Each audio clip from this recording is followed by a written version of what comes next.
चावल के एक दाने की कहानी। द्वापर युग में पांडव वनवासी का जीवन जी रहे थे और महाकपटी दुर्योधन हस्तिनापुर में एक राजविलासी जीवन जी रहा था। एक दिन महिषी दुर्वासा अपने शिष्यों के साथ हस्तिनापुर अतिथि बनकर पधारे थे। दुर्योधन ने काफी अच्छे तरह से उनका आतिथ्य किया। इसी पवित्र कार्य के बीच दुर्योधन ने अपने मामा शकुनी के साथ मिलकर पांडवों को परास्त करने की एक नई योजना बनाई।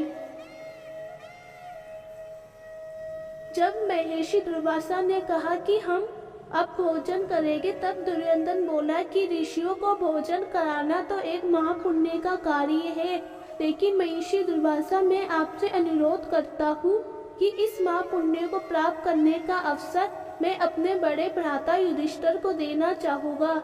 इतना कहकर दुर्योधन ने महिषी दुर्वासा और उनके शिष्यों को नजदीक के वन में बसे युधिष्ठिर के कुटिया में भोजन करने के लिए भेज दिया, क्योंकि वह जानता था कि दोपहर के उस समय पांडव द्रौपदी सहित खाना खा चुके होंगे और कुटिया में अन्न शेष नहीं होगा।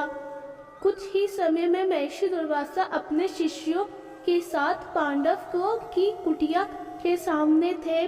वहां युधिष्ठिर ने उनका बड़े आदर के साथ स्वागत किया। महिषी दुर्वासा ने युधिष्ठिर को दुर्योधन के साथ हुआ अपना वार्तालाप बता दिया और कहा कि मैं और मेरे शिष्य स्नान के पश्चात भोजन ग्रहण करेंगे। इतना कहकर वह सभी ऋषिगण स्नान करने के लिए नदी पर ही गए। धर्मराज युधिष्ठिर ने ये बात तुरंत जाकर द्रौपदी को बताई। द्रौपदी ने कहा, इस वक्त तो हमारे पास कुछ भी भोजन शेष नहीं है। द्रौपदी का दिल ये सोचकर घबराने लगा, अगर ऋषियों को भोजन नहीं कराया तो उन्हें महिषी दुर्वासा के क्रोध और शाप का पात्र बनना पड़ेगा।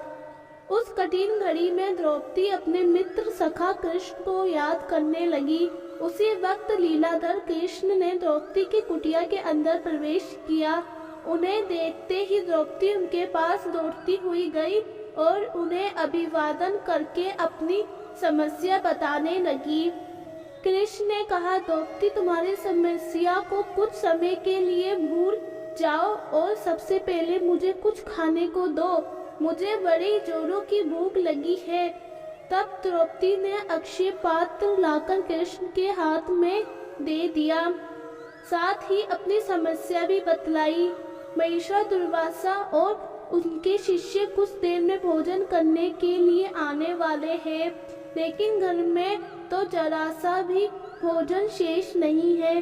द्रौपदी की बात सुनकर कृष्ण मुस्कुराए और पात्र में देखने लगे। उस पात्र में चावल का सिर्फ एक दाना बचा था। वे देखकर भगवान कृष्ण बोले, ये क्या, इसमें तो बहुत खाना बचा है। और वे चावल का वह बचा हुआ दाना उन्होंने खा लिया। इधर कृष्ण के चावल का वह दाना खाते ही उधर स्नान करके नदी के बाहर निकले महिषी दुर्वासा और उनके शिष्यों का पेट भर गया और उन्हें डकार आने लगी और वे युधिष्ठिर की कुटिया के ओर जाने के बजाय अपनी यात्रा के लिए प्रस्थान कर गए। इस तरह चावल के एक दाने से ही कृष्ण भगवान ने ऋषियों को पेट भर उनके क्रोध और श्राप से पांडवों की रक्षा की। जय श्री कृष्णा।